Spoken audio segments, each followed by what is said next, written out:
What's up, everybody? Welcome into Fantasy Fire and Ice, brought to you by Sportstopia. I'm your host, Simon, joined as always by my wildly handsome co-host, Terrell Furman Jr., and we got Stu, a.k.a. Monotone Football, here with us.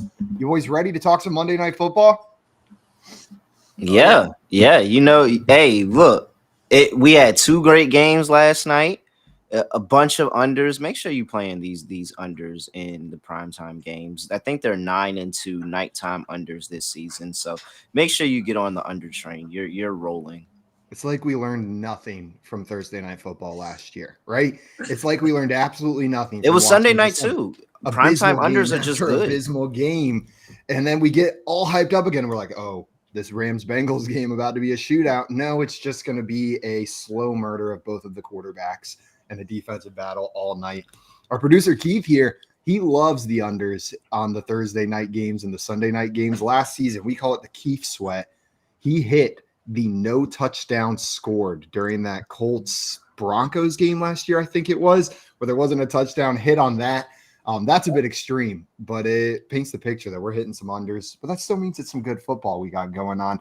We're going to talk through some of that today and a little bit more about the waiver wire pickups that you may be looking at as we're going into week 4. I say we jump right into Monday Night Football because we got a lot to talk about today. We'll kick it off with that Eagles-Buccaneers game. The Eagles were 4.5-point favorites on the road at the Buccaneers.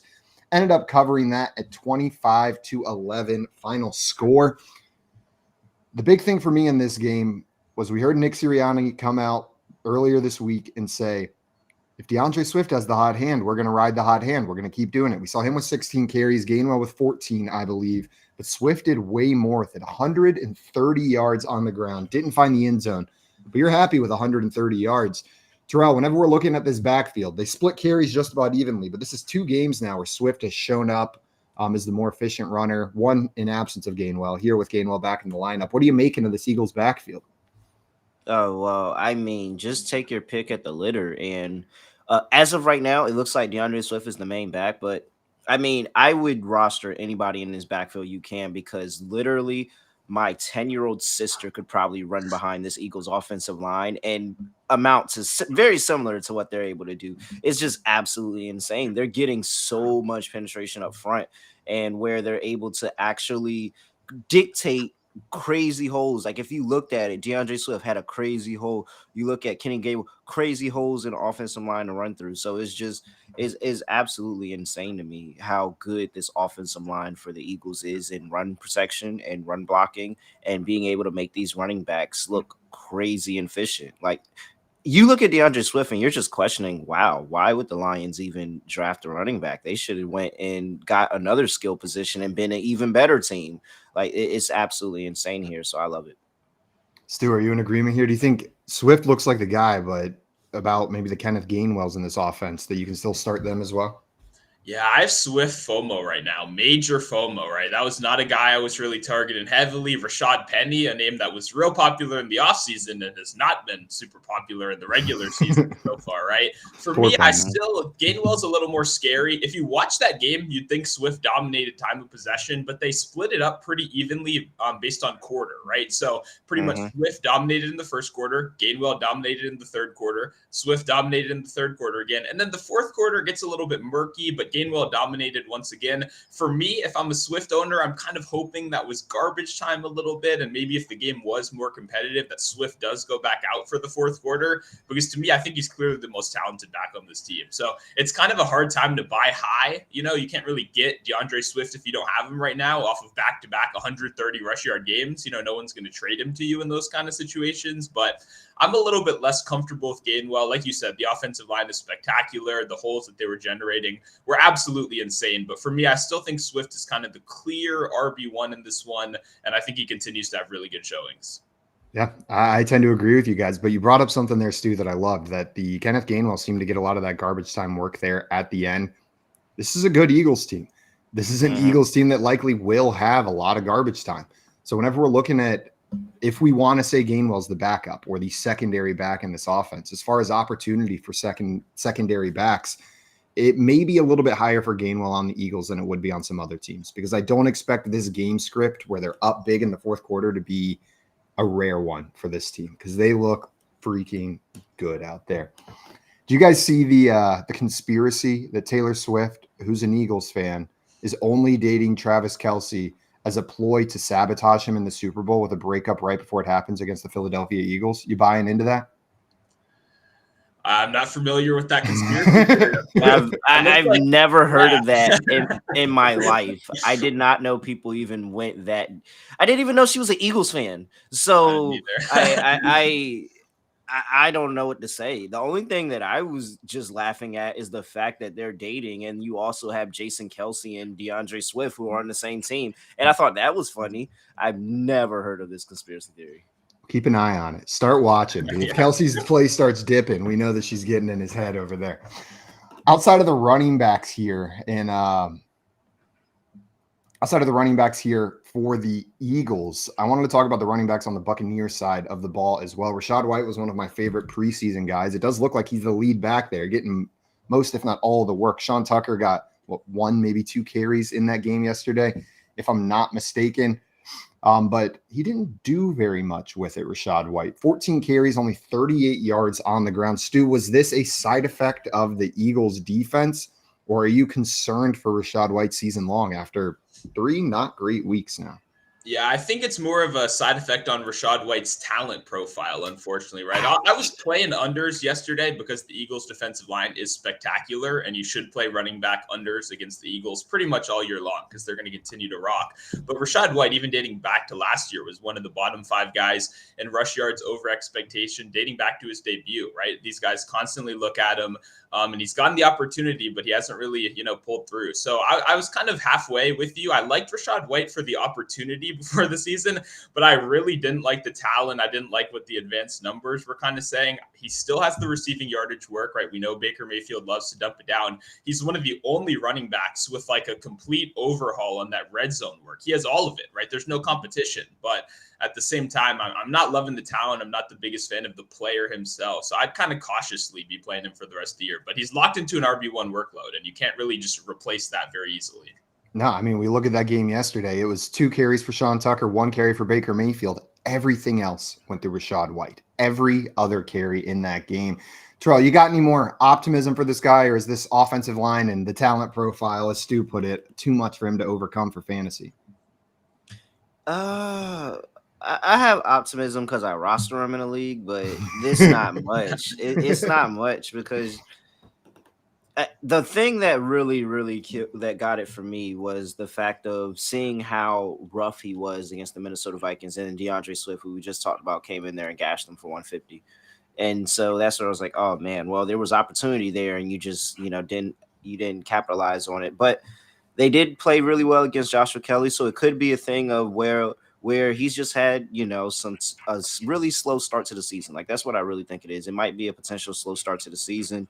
I would like to see more passing work, but it doesn't look like that's going his way because Baker's so effective getting the ball to Mike Evans, getting the ball to Chris Godwin, and that is just not enough around for a Rachaad White. So now is not the time to sell him. You can't sell him now because you're going to get pennies on the dollar. But if you can catch a breakout week for Rachaad White, he's coming up against the Saints this week. That's probably not going to be a pretty good matchup for him. But if he does, by some way, have a really good day against the Saints, that might be the time to break him because this Saints defense is really good.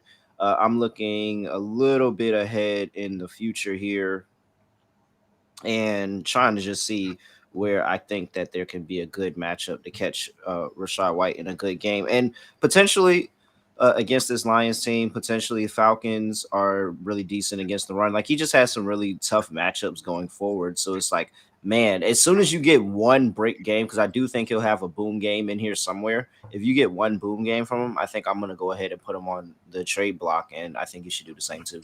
Man, the schedulers did us dirty not getting the Panthers until the end of the season, right? We got to wait not just for that defense for Rachaad White, but also for the Baker Mayfield revenge game narrative. It's not going to hit until what, like middle of December, it looks like, is when they play the Panthers for the first time. You mentioned Mike White and the connection he has with Baker Mayfield there, Terrell. This week, not so hot compared to previous weeks, but he still got in the end zone a touchdown, 10 targets, only caught 5 of them, 5 receptions, 60 yards, and a touchdown. Is this sustainable for him year long? I think it is.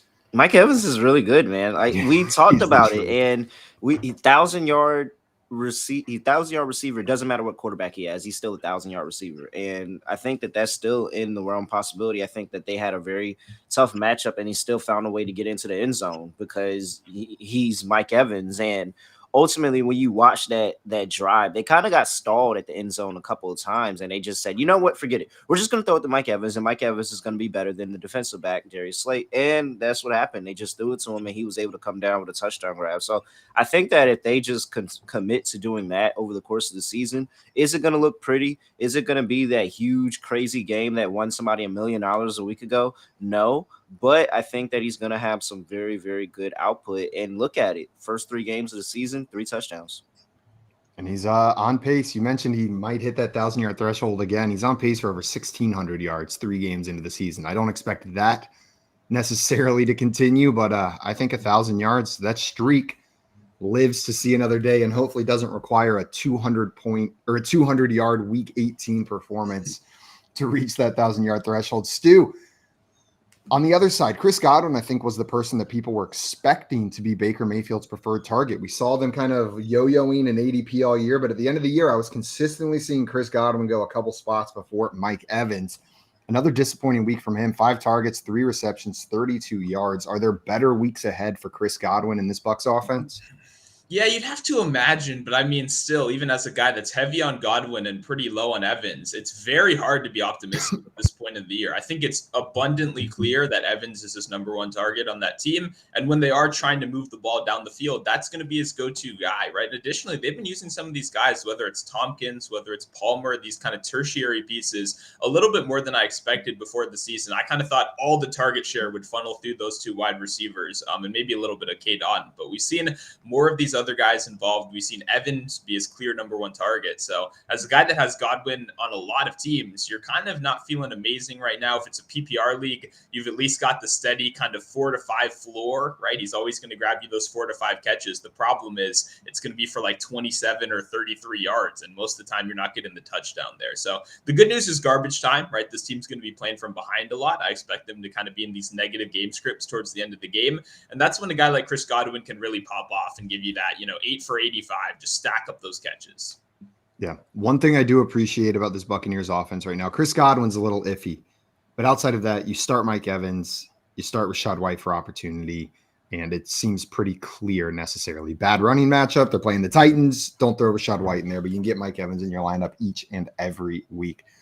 Not much else from a fantasy perspective on this point. This is we're going to talk some waiver wire a little bit later. But Stu, do you have any interest in stashing Tucker sitting there behind Rachaad White with how he's struggled so far? Do you think he's a worthwhile stash, or are you hands off? Rachaad White's got a stranglehold on this.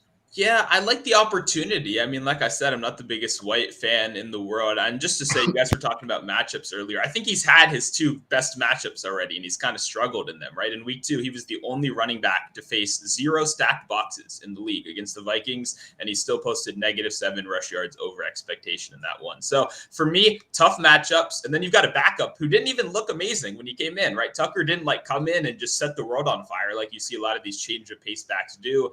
He was pretty unimpressive. He was pretty inefficient on his rush attempt. So overall for me, Tucker is not really a guy I'm going to be stashing unless you're in a really deep league. Then, 16 teamers, 14 teamers, that's when you get a little creative right here. But in a regular 12-team league, no interest for me.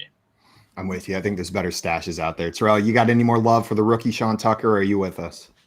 No, because I don't think it's as much as Rachaad White as I think it's just the Tampa Bay offensive line and the fact that they just can't get anything going for anybody in this offense. So I think no matter who's the back is, they're going to struggle. And you're just going to have to hope that for 1 week that the offensive line wakes up and they can have a really good game.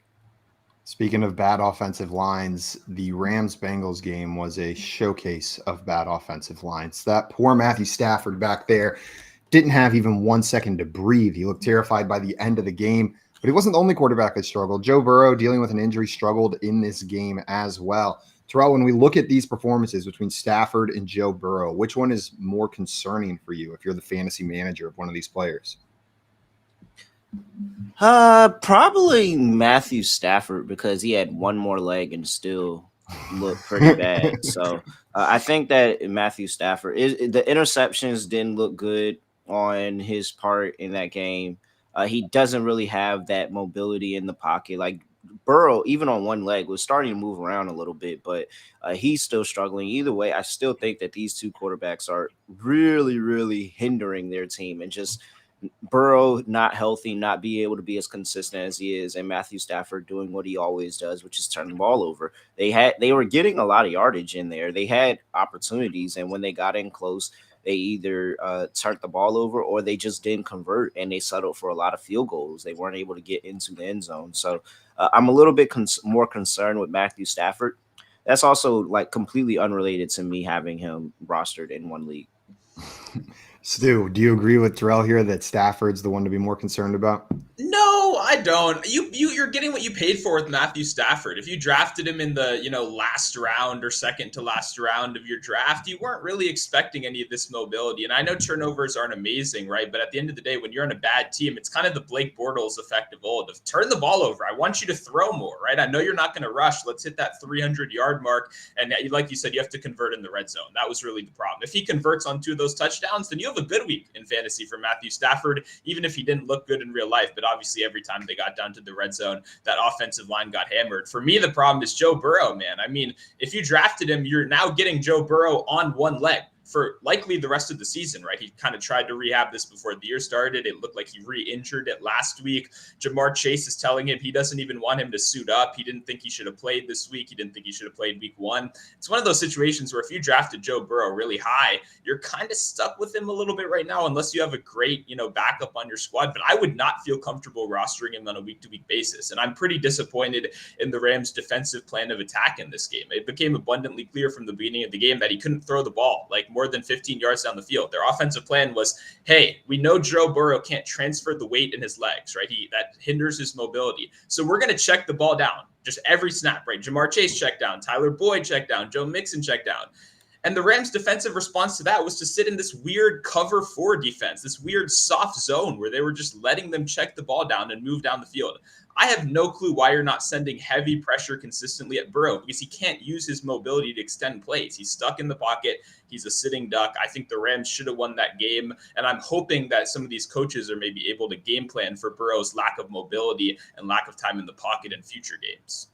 I mean, even the announcers were calling that out on the air yesterday. They were saying things like, I don't understand why they didn't just send Jamar Chase down the sideline there. Why on earth would you call up a play like that on 3rd and 7 to Jamar Chase in the flat? Get that man down the sideline one-on-one and see what he can do. But Stu, you're right. They just were not doing that, and it was likely because of Joe Burrow's injury. And I'm with you. I think we see teams adjust the way they attack this Bengals offense going forward after this Rams performance. We had another disappointing game from one of Joe Burrow's receivers, T. Higgins. It looks similar to week 1 where he had 8 targets and no receptions, except this time 8 targets, and he managed to catch 2 of them for only 21 yards. Had some bad drops, one that hit him right in the hands, and he dropped it. Terrell, do you have concerns for T. Higgins? This is 2 of the 3 weeks now where he gets the target volume. He just doesn't convert it to fantasy success. Yeah, I think I have concern just because I still have concerns for Joe Burrow, and this is not going to be a Bengals offense that is going to be clicking like they used to. Like when you think of Joe Burrow, you think of T. Higgins, you think of big plays, you think of shots down the sideline, 40-yard catches, 50-yard touchdowns. Same thing with Jamar Chase. You think of these big plays where they had to literally game plan Jamar Chase in the slot somewhere he didn't even play. Up to this point in his career, he's normally playing on the outside. They put him in the slot, and they worked because they knew that, hey, we got to get the ball out quick because Burrow cannot move around in the pocket. And so, unfortunately, T. Higgins, who's playing majority on the outside, he's not going to benefit from that. He's going to get some of these more difficult throws for Burrow where the ball is not going to come how he's used to it. He's not going to see a normal Joe Burrow ball coming down the sideline 10 yards downfield. Like, he's not getting all of that. And so things are a little bit rougher for T. Higgins. Add in the drops that he's had, is probably a little bit of frustration in there. I think it's going to be a rough sledding until Joe Burrow can actually throw the ball downfield, because you can only check down to so many people, and Tyler Boyd and Jamar Chase seem to have that on lockdown as already. I feel like I've never seen so many just ducks thrown in a game as I did yesterday. Just these slow moving balls through the air. And that's weird with Matthew Stafford and Joe Burrow as the quarterbacks. But That's what we watched. It felt like slow motion for some of those. The interception Joe Burrow threw, though, it's not on him. And that was one of the manliest interceptions I've ever seen. Who was it that caught that? Witherspoon, I think, that came out and stole the ball away from Tyler Boyd. Just gorgeous. I watched it and I was like, oh, cool, a Tyler Boyd catch. And then 1 second later was jumping up and down. Like, what the hell? How did he manage to pull that away? No, as a Rams better, same reaction. Oh, we're alive. We're back in. They crushed our dreams after that. But it was a good moment. I'm with you. I was in the awful situation yesterday where I was up by 2 fantasy points in the fourth quarter. I had Tyler Higbee left, and my opponent had Jamar Chase and Kyrien Williams. So it was not looking good. And so every time the Rams touched the ball, I was like, this is it. This is that Higbee touchdown. This is what's going to save me, baby. It never quite came to fruition. Speaking of Higbee, though, he's been relatively serviceable, involved in this Rams game plan. I know all the attention has been going to Puka Nacua, Tutu Atwell, Kyrien Williams, the breakout stars, but we've got steady Higbee sitting there. Stu, whenever you look at the tight end landscape, any interest in Higbee as a weekly starter? Yeah, I don't mind it. I think his upside is pretty capped, though. He's another one of those guys that I'd put in the you need a touchdown for me to be happy category, right? I mean, at the end of the day, I think with how bad this Rams offensive line has looked, I think they're going to continue to ask him to stay very close to the line of scrimmage. He's going to have to help chip. He's going to have to help block at times, at least more than we'd want as fantasy owners, right? We don't get points for blocking. We don't get points for chipping. We get points for catches. So for me, maybe we should.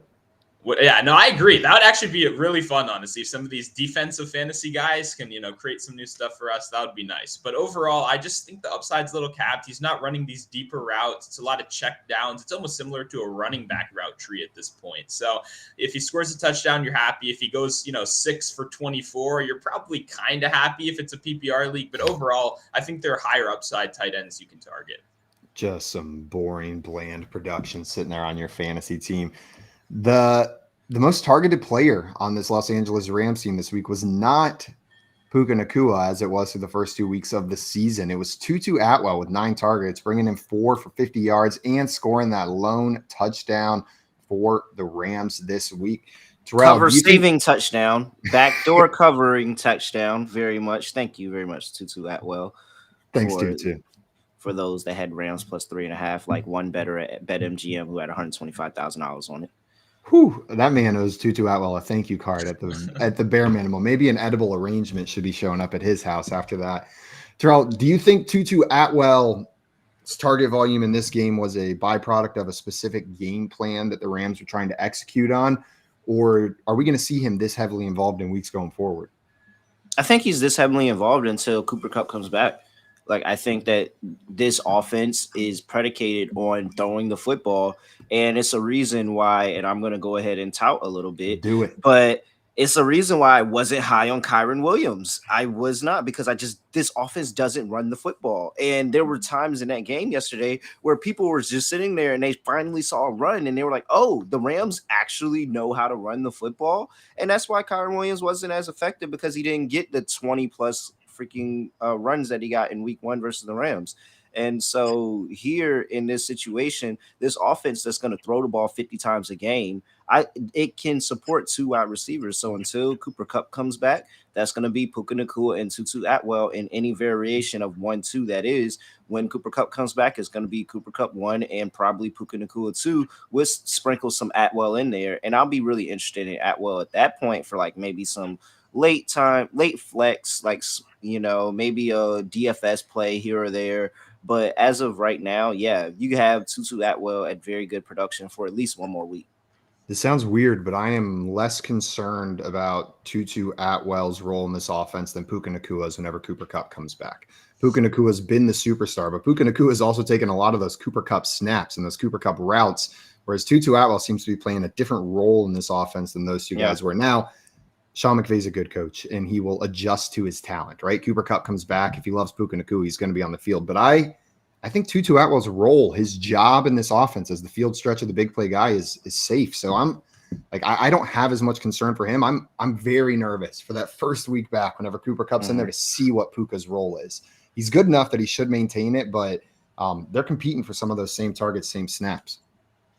Yeah, yesterday I tweeted out that Puka Nacua is the Brock Purdy of wide receivers in the sense that he's a beneficiary of the system, not necessarily of some insane, ungodly talent that the rest of the world missed. So when that system now prioritizes a guy in Cooper Kupp, who they've elevated to have the most receiving yards of all time in a system before, I think that's the guy that you want to target. But I agree with you. I think Tutu's role is a lot safer. The only problem is right now Tutu lives on two things. He lives on design touches behind the line of scrimmage, and he lives on deep balls. You're essentially going to take one of those away, right? When Cooper Kupp comes back, I think those design plays are going to be a little bit more limited for Tutu. It's going to be a little bit more designed for guys like Cooper Kupp instead. So you'll be relying on that deep ball a little bit more, which is never fun. If you've ever rostered like Will Fuller in fantasy before, even when he was good. Yeah, it was fun for 2 weeks. Deshaun Jackson. Yeah, it's that kind of feeling you're going to get. But I love Tutu's usage. I think at the end of the day, he does have a lot of, traits that an average NFL player doesn't, right? I think when they pull out the playbook, they say, let's just try to do what they're doing with Tyreek Hill. We know it's not going to be the same, but if we keep putting you in motion, getting you these free releases, you're going to make plays. And I tend to agree. It's been impressive so far. So I'm with you guys. I think Tutu's role is a little bit safer. As for Puka, who I'm not as confident in when Kupp comes back. Before we talk a little bit further about this game and move into our waiver wire, we had a question come in here from our friend AS in the chat. What's up, AS? Wants to know Make sure you subscribe. Hit that subscribe button, whether we help you out or not right here. AS said, should I trade Hopkins or Godwin for Pickens? Half PPR starting 3 wide receivers. So, Terrell, they got the rest of their team listed down there, but if you're looking at trying to trade for George Pickens, would you trade DeAndre Hopkins or Chris Godwin for George Pickens right now? I don't think I would. And I understand why you want to, especially because Pickens has had a couple of really good weeks. He's heavily targeted in that Steelers offense. And Godwin, I think I don't even think I remember seeing him pop up on in the game too much last night. He had, 2 catches last night? 2 or 3, something like that. Yeah, he had 3 catches, 32 yards last night. And Hopkins has been nothing this entire start of the season. And I know because I roster him in a league. Yep. But what I do also know is that Deontay Johnson is going to come back into that offense for the Steelers. And at some point, that's going to eat into George Pickens. And I think that while Pickens is still going to be really good, I think that is ultimately the tiebreaker enough for where I say, hey, at least with Hopkins, as of right now, they've had some really, really tough defensive matchups. Like, I am not faulting him at all for having a dud against the Browns because the Browns probably have the best secondary in the entire NFL. And the fact that they can play their secondary man against anybody, and even the Bengals, and they don't care. So I'm not really faulting them there. They played the Saints as well, who also profiled to be another top defense in the NFL. The only concern that was really there was that Chargers game, who was giving up the most yardage to anybody. And he had 4 targets, 40 yards. That's not good, but you see that there's at least hope there. But as of right now, and I don't think I'm willing to pull the trigger on Hopkins just yet. I think that if I get another really good matchup, maybe against the Bengals this weekend, but I think they'll be able to run on the Bengals more than try to throw the ball. I don't know if I'm making that move for Pickens just now. If I can get maybe Hopkins for Pickens, possibly, but I don't think it's going to be that easy. Stu, you in agreement here? I agree. I mean, Pickens, it's just tough. He's been impressive these last couple of weeks, but like you said, Deontay's coming right back. Hopkins, the only thing is this theoretically maybe it's just the last time that you can sell somewhat high on Hopkins. Like if Hopkins has another dud, is anyone even going to want to trade for him at this point? So if you can get it, right now, I wouldn't hate that. I don't know what to do with Tennessee. This could make me look really dumb in a couple weeks, but it's really hard to trust anyone on that Tennessee team right now with the fantasy output they have. So I would consider Hopkins for Pickens. I don't hate that at all. But overall, you got to remember that Pickens is definitely going to take a little bit of a bump when Deontay comes back. Even Derrick Henry's a little bit tough to trust right now. That's 2 weeks in a row that Tajay Spears has outsnapped him in those games. I know he's dealing with a nagging injury, but there's hardly anyone on this Titans team that you can just plug in and go, yep, we're good, where it's not a question if you just start somebody else over him. I think we're all in agreement, though. It's 100% not Godwin. Like, you don't trade Godwin for Pickens. Godwin is going to have good weeks ahead of him. Hold on to Godwin. If you're going to do this, I'm with you guys. It's Hopkins for me. But I think I'm sitting with Hopkins and Godwin on my roster and just hoping. Let me just say, if you're desperate, if you're like 0-3 and you need Pickens for these next couple weeks, then I'd do it, because I'm not confident that Hopkins is giving you anything in these next couple weeks. Maybe a couple, down the line a little bit, something like that. But if you really need to win right now, then I would not hate moving off Hopkins at all. I know it's a little bit of a split decision, but it's been pathetic so far what the Titans are doing. Stu, that you bring up a great point here as we're about to head into our waiver wire article. We are 3 weeks into the season, and I'm curious where you guys stand on this. At a certain point, if you don't have a win, 0-2, 0-3, 0-4, 0-5, you have to do things like starting to buy wins, looking at windows as just a single week. And like you just mentioned there, Pickens may be the guy this week that you think is going to score more points. And so you have to go out there and try to buy that win. At what point do you hit the panic button on your fantasy rosters? Is it 0-3? Is it 0-4 where you start looking to make these big trades or start looking at these 1 week windows to just try to eke a win out? Yeah, I think it's 0-3. I think the time's right now. I think you need to start playing matchups as soon as possible. I mean, maybe that's because I look at everything from more of like a betting perspective. But in general, when you look at things, right, when you're looking at the waiver wire, if you're 0-3 right now, you want to be assessing those matchups just as much as you're assessing the players, right? It wouldn't do you any good to grab some of these high-end, backups right now that maybe we're about to talk about in a minute. If you need to, get a win this week, you need to be focusing on guys that will actually get real snaps, have real opportunities, especially in the wide receiver department. Running back, you're not really going to be able to plug and play a running back, but wide receivers, there will be plenty of guys that will have opportunity this week. And sometimes you got to go for the boomer bust. You got to go for the Will Fuller effect over the Robert Woods, 5 for 34. Man, every time you say Will Fuller, I just get immediately thrown back to that 2 stretch period where he'd have those crazy stat lines like 2 targets, 2 receptions, 111 yards, and 2 touchdowns. And you would just sit there like, this is broken, man. No way he can do it again next week. And then he would do it again. It was something crazy, like over 2 or 3 weeks, he had 7 targets, 5 receptions, and 4 touchdowns or something dumb like that.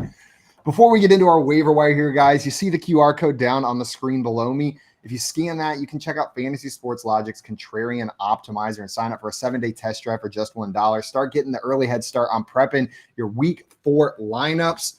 We'll help you guys craft some winning ones as we head into week 4. There's some big names on the waiver wire this week. I was going to start with wide receivers, but I feel like it would really be burying the lead not to start with the highlight of this week's waiver wire, Achane. He's sitting on the waiver wire in about 60% of leagues on sleeper there. It varies depending on platform. Backup running back to Raheem Mostert, or so we thought, comes out in week 3. I know last week was technically his debut, but he didn't see much work and absolutely blows the roof off the place in the Dolphins 70-20 rout of the Denver Broncos. 4 touchdowns, over 200 yards on the ground, 2 touchdowns through the air, 2 touchdowns on his feet. Terrell, are we seeing the passing of the guard here between Raheem Mostert and rookie Achane, or are they both going to continue to be involved? No, I think they're both involved. I mean, come on, they put up 70 points. I effectively threw everything I knew about the Dolphins in that Dolphins game fantasy-wise out, because you're not scoring 70 points every single week, and it just so happened that they had like 4 touchdowns each. Like they like come on, how do I make anything? They could literally, the running back position could do anything they wanted against the Broncos last week. So I really can't sit here and make anything of it. I don't think that it's an overreaction. I don't think it's an underreaction. I have no thoughts on anything fantasy related coming out of that game, because that is such an outlier game that if I even considered trying to decipher anything out of it, I'm probably wrong. I talked a little bit about this in the waiver wire article that's going to be going up on Sportstopia a little bit later today. Check it out. But I'm with you, Terrell. But that doesn't mean I'm not excited about Achane going into this week. We're not going to see 4 touchdowns. We're likely not going to see 200 yards on the ground again the rest of the season. But what we may see is another 16 carries for a player like that going into that week. We may see double-digit carries semi-regularly for this player, and he is so explosive. They did not oversell his speed whenever they were talking about it in the offseason. We saw it on full display. So the talent that I saw on the field, plus the opportunity given to him, I am excited. I'm not expecting 50-point weeks each and every week or anywhere close. I'm not expecting 25-point weeks each and every week. But I do think you've got a startable running back going forward. Yeah, and this is a guy that was a healthy scratch in week 1. I mean, it's hard not to be excited no matter what situation the production was in, right? Because it wasn't all in garbage time. It was mostly in garbage time, but he was at least somewhat involved before that. For me, I think the biggest problem here is I just can't get too excited about the workload, right? I can't. I think he'll be one of those guys that is a good real life player and a not so good fantasy player, right? Because you mentioned 16 carries. I don't ever see that possible. I'm not even sure if we ever saw that in college. This guy does not have the frame to carry the ball 16 times in the NFL. To me, he profiles as a little bit more of a gadget player. He can run in between the tackles a little bit more than people give him credit for, but he kind of profiles to me as like an absolute weapon on the field, a great real life player, someone that's going to be more and more involved in very creative sets, but I don't think he's going to be someone that you're going to feel great about rostering on a week-to-week basis. So I would definitely try to get him. The talent is there, the opportunity is there, but I do not really love, the volume, I guess. People are going to be freaking out to add him to their teams this week. If you look at the leaders for the season, he prior to this week had only scored 1.9 PPR fantasy points in his debut in week 2. But he is currently the RB6 on the season in PPR formats because of that 50-point game. It should buoy him up there in the rankings for a little bit at this point, but expect that to drop. Terrell, how much of your fab are you dropping on a guy like Achane right now? I'm not interested. I'm not interested. I'm not. I think he's a talent, and I think Stu hit it on the head. He's probably good for NFL and not as good for fantasy. He's probably going to have some really big weeks, but am I going to know exactly which of those weeks to really start him? Probably not. And I just rather not cause myself the headache. That's just how I am as a fantasy player. If I have a player who I'm like, oh yeah, this person's good, but I'm not going to know when to start you. And I'm probably going to start you at the wrong time. And it's probably going to kill me a couple of weeks. And then I'm going to be mad because the next week I sit you that you're sitting on the bench with 20, 25 points. So I just prefer not to have that headache on my fantasy team. The reason I'm a little bit more excited about adding him is the opportunity may not fully be there now, but we're seeing they're willing to give it to him. The running back in front of him on the depth chart. Let me just read you games played for Raheem Mostert over the last 5 seasons. We had 16 last year. He did it. But then 1, 8, 16, 9, 11, 1, 2, 7. Like, this dude just doesn't play often. I hate using the injury-prone tag, but Raheem Mostert's a player who year after year has shown the propensity to get hurt. So if he does go down, it's Achane's backfield is what it seems like there, with Jeff Wilson coming back into the mix at some point, of course. But there's a path that I see for a guy like this, and we saw him blow up this week, but you're going to have to pay up. So, Terrell, I'm on the opposite end of the spectrum. Yeah. I'll drop the rest of my remaining fab on Achane. I think opportunities like this are rare on the waiver wire. We talked about it earlier this season. But I also love picking up running backs. That's what I love to spend my fab on, is when a running back looks like they're poised to break out. That's where I want to drop everything I have on them. Stu, what are you doing here? Are you more leaning towards Terrell or leaning towards blow it all like I am? I'm going in the middle. I'm going like 34% in a lot of my leagues. I want to have a chance at him, but kind of like Terrell, I don't want to spend the rest of my fab for a guy that I'm not going to feel comfortable like starting on a week-to-week basis. For me, he's one of those guys that I think he could profile as like a league winner, of a guy that you could plug and play maybe the fantasy playoffs, right? And maybe then he has some more opportunity, but you got to get there first, right? If you're going to spend the rest of your fab, you got to be pretty freaking confident that your team is good enough to get you there. And when looking at a lot of my teams, there's still room for improvement. I'm still starting some Gus Edwards, some Antonio Gibson at running back. So at the time, I can't really afford to drop all of my fab on a guy that is likely, in my opinion, not going to be a super great fantasy play for these next couple weeks, especially with Jeff Wilson hopefully coming back as someone that's got him 25% of best ball leagues. I need you, Jeff. I don't know where you're at. I don't know what's going on, but I'm praying for you, buddy. Stu, the amount of teams I'm starting some combo of like Gus Edwards and Samaje Perine as my starting running backs is just a little bit too high and might be biasing the amount of fab that I'm willing to spend on a guy like Achane. We got Captain stopping by in the chat saying, what up, Captain? Welcome in. Glad to have you here. You're just in time. We talked about the highlight, but everyone knows you got to pick up Achane this week. I want to talk some of the other running backs that you might be going to pick up. My favorite name on the waiver wire outside of Achane this week, I mentioned him last week, but he's still rostered in less than 50% of leagues, and I think it's because the Bears are a complete and utter dumpster fire. But Roschon Johnson continues to be an exciting play for me. He didn't get a ton of work this week, but he was efficient with what he was given. And it was a weird game script where they went down big early. Right now, this isn't a good Bears team, so they're probably going to be in negative game scripts. But Roschon Johnson profiles as the one to catch passes in that offense as well. And he's shown that he can be a playmaker. And this Bears offense needs playmakers. The other thing we have going for us is if they are, in fact, a losing team and they start losing all hope, they may be seeing what they got in a player like Roschon down the season. We see this all the time.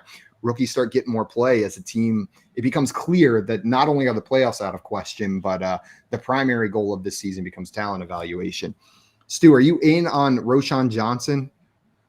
I am. That was very well said right there. I think that is a great point. And I think when you look at garbage time too, last week was like pathetic where they got beat so bad. There wasn't even a chance that they were going to win that game. But when you look at over the last 2 weeks, he was playing in garbage time. He was playing in non-garbage time. But this is a team that's going to be in garbage time a lot this year. It's kind of what you talked about with those Eagles running backs earlier this season on the other side of the coin, right? Where a guy like Kenny Gainwell probably does benefit because they're going to be ahead so often. Roschon Johnson it feels like he has a 2 to 3 kind of pass catching floor alone, just based on the game script that this Bears team is going to be in. Even if you don't love the Bears offense, I mean, that defense is the real problem with this team. I think Justin Fields has kind of taken away all the attention, but man, that defense is truly bad on almost every single level. And I'll point it out once again. When you have a restructuring franchise, you got a bunch of first-round picks. Can we not spend all of our offseason money on off-ball linebackers? Like, that's insane. I don't know whose idea that was. Offensive line, defensive line. No, we got to shore up this linebacker core. That's really what's going to save us this year. So back to the original point. I like Roschon. I like the garbage time. I like the upside he has for the rest of the season. And you hate off-ball linebackers. Terrell, are you equally as in on Roschon here, or you got a little bit more pessimism towards him? No, I mean, I was the one preseason. I was calling for Roschon Johnson to steal this starting job, and I still think that he has the opportunity to be able to do that. And this week is a great week because you got a Denver Broncos team that just gave up 203 yards to Achane. They gave up 82 to Mostert. Christopher Brooks, who people probably don't know, and I'm saying Christopher Brooks, and they're probably thinking of the guy from Winnie the Pooh, and he had 9 for 66. So like everybody ran up and down on this defense last week. Brian Robinson had a really good week before that for the Commanders. He was 18 for 87.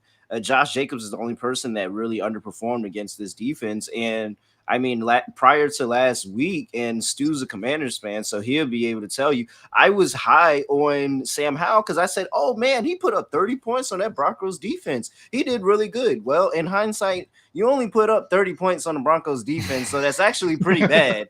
And so, I think Roschon has a pretty good week this week against that Broncos defense that just hasn't seemed to put it together. And I think going forward, he has pretty good opportunity as well. 350 rushing yards is what the Dolphins had against that Broncos team over the weekend. 350 yards on the ground. I'm with you. This seems like a good week to plug some Roschon Johnson in there. A couple other running back names I wanted to bring up. We were kind of talking earlier about backups that are worthwhile having on your team.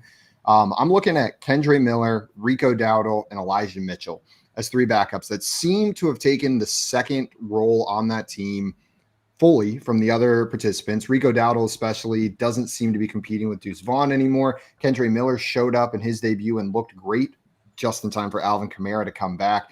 And Elijah Mitchell, we already know how the 49ers offense and coaching staff feels about him. They like that guy. Mm-hmm. They just have the greatest running back in the NFL sitting in front of him. Stu, whenever you look at those names, are there any that jump out at you that you would like to stash maybe going forward? Because we're seeing it with like the Jerome Ford. If you had him on your team before, you're thrilled, but maybe these guys don't have that upside.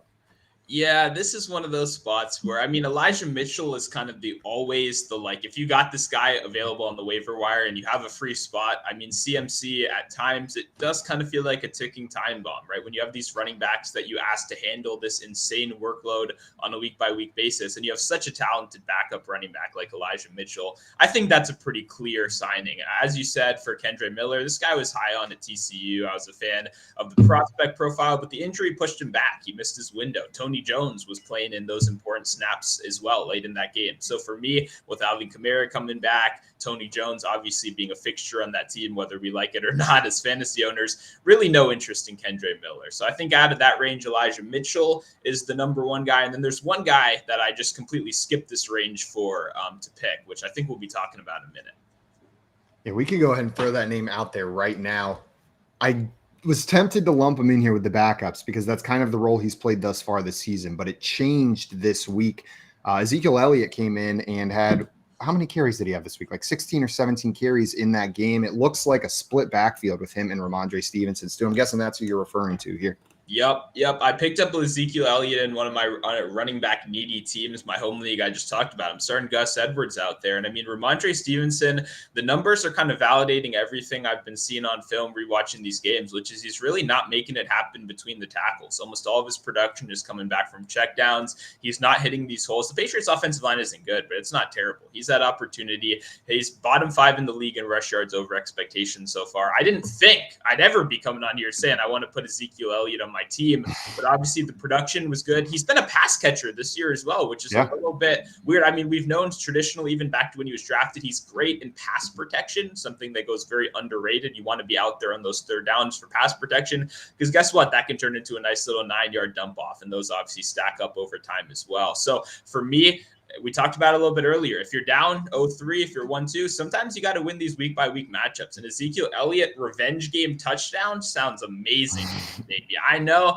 that's happening this week. We know it. We know it. So I like Ezekiel Elliott. I picked him up in one of my leagues, or put in some bids. I don't think there's going to be much competition, but I like Zeke a lot more than most of those other guys in this range. You can sell me on a revenge game narrative in about 0.5 seconds. Just say revenge game and I'm in. Terrell, looking at those 4 guys, Ezekiel Elliott, Kendre Miller, Rico Dowdle, Elijah Mitchell. Zeke is kind of in a separate tier as someone you can start right away, but do you have interest in any or all of those running backs on the waiver wire this week? Yeah, I think it's the same thing for me. It's clear-cut Elijah Mitchell for me, and Zeke is a close number 2 there. And it's really just more of the fact of what could be and then more than what is right now.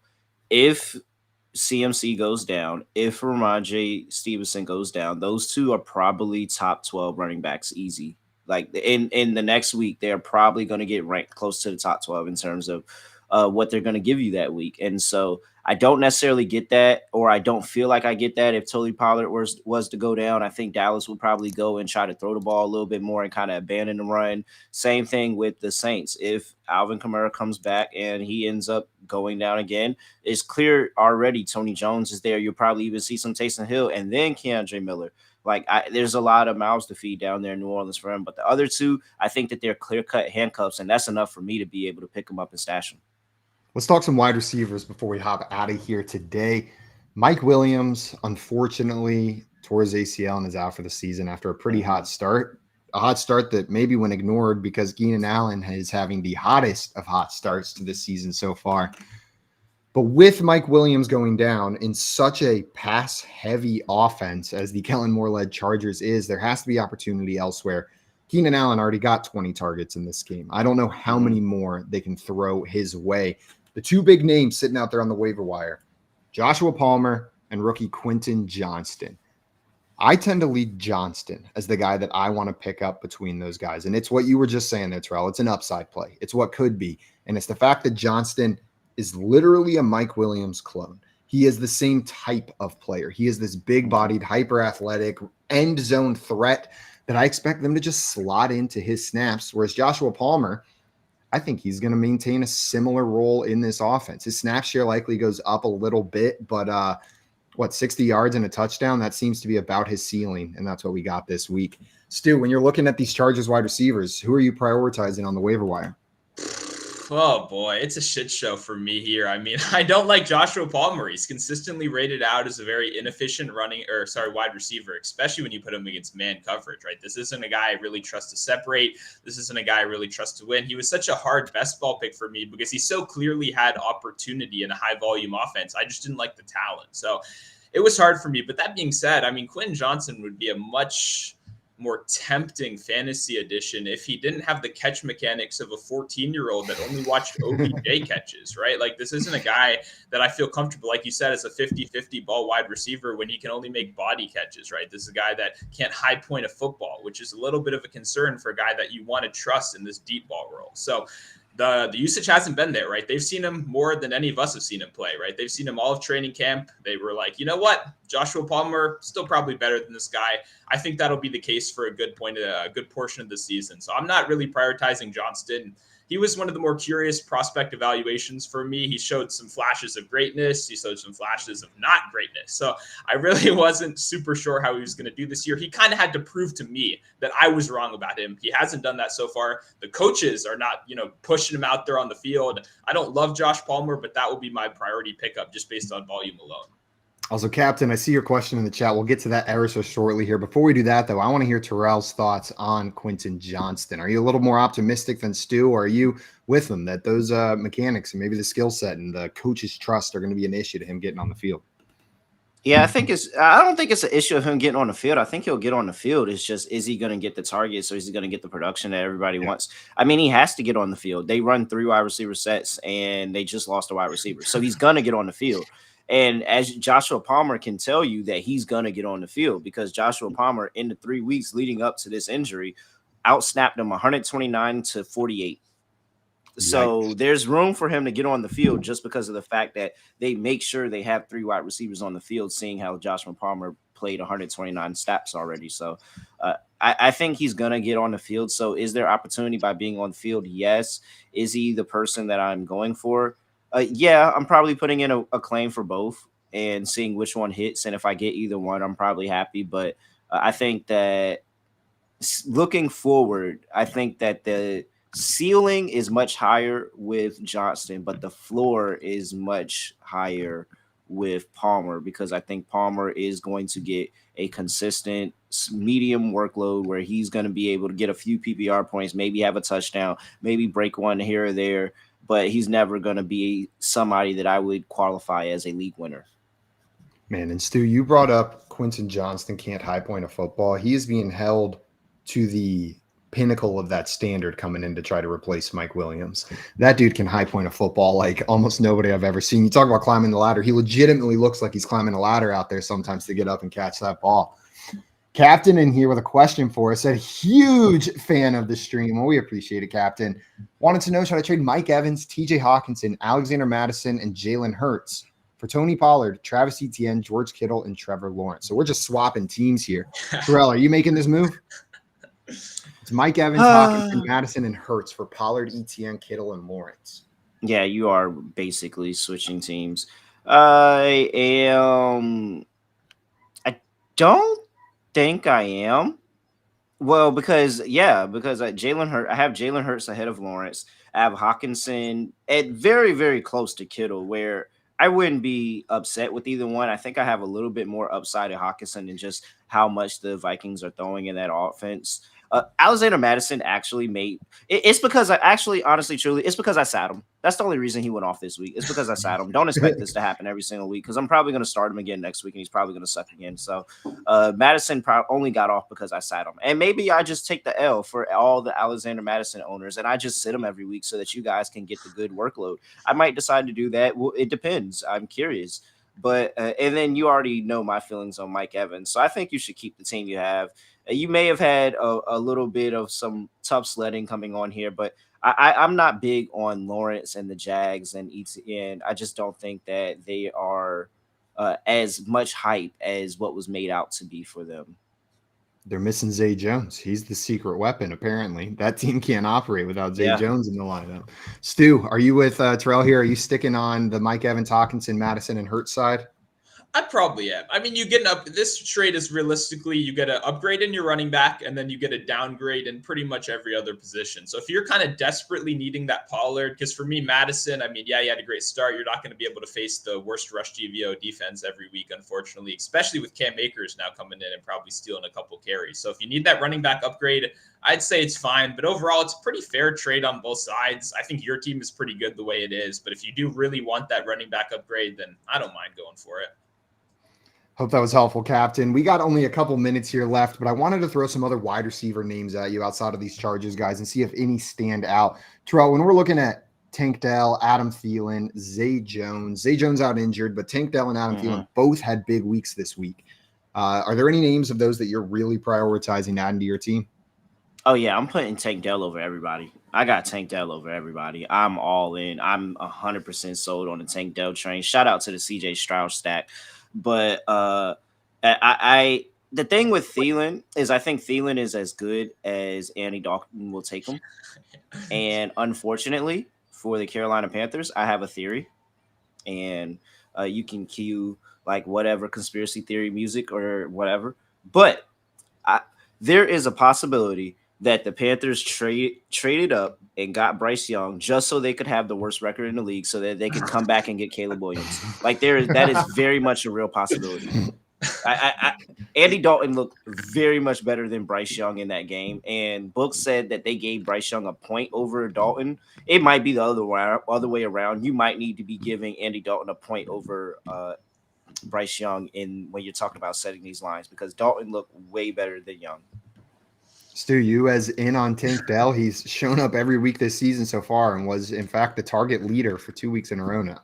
Yeah, no, I'm definitely in. You want to get Tank Dell as soon as possible. Like you said, the chemistry from preseason is clearly, pushing through. Stroud looks amazing out there. The passing volume. I mean, he has every reason to look terrible, by the way. Even beyond just complimenting the passing stats, this guy's going behind an offensive line that profiles to be one of the worst in the league with multiple injured starters, including, I believe, Tunsil, who's still been out. So for me, I love that Texans team. I like that offense. I've been very impressed by it, and I would definitely be prioritizing Tank Dell. Man, I've been surprised but excited watching CJ Stroud so far this season in that Texans offense. We mentioned it last week. We're probably going to mention it 100 more times.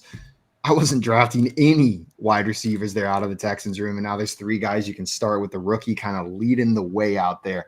That is going to be it for us today, guys. If you've got some more waiver wire questions, you can hit me up on Twitter and find us. I'm on Twitter at FYF Simon. We got Terrell on Twitter at ___. And you can find Stu on Twitter at Monotone Football. We're here every week, Tuesday, to help you out with your waiver wire decisions. So pop in next week to ask any questions you have. But until tomorrow, Sportstopia NFL shows are out of here. Enjoy the rest of your Tuesday. Get prepped for week 4 and go get your waiver wire bids in. Until then, adios, everyone. Give my theme music.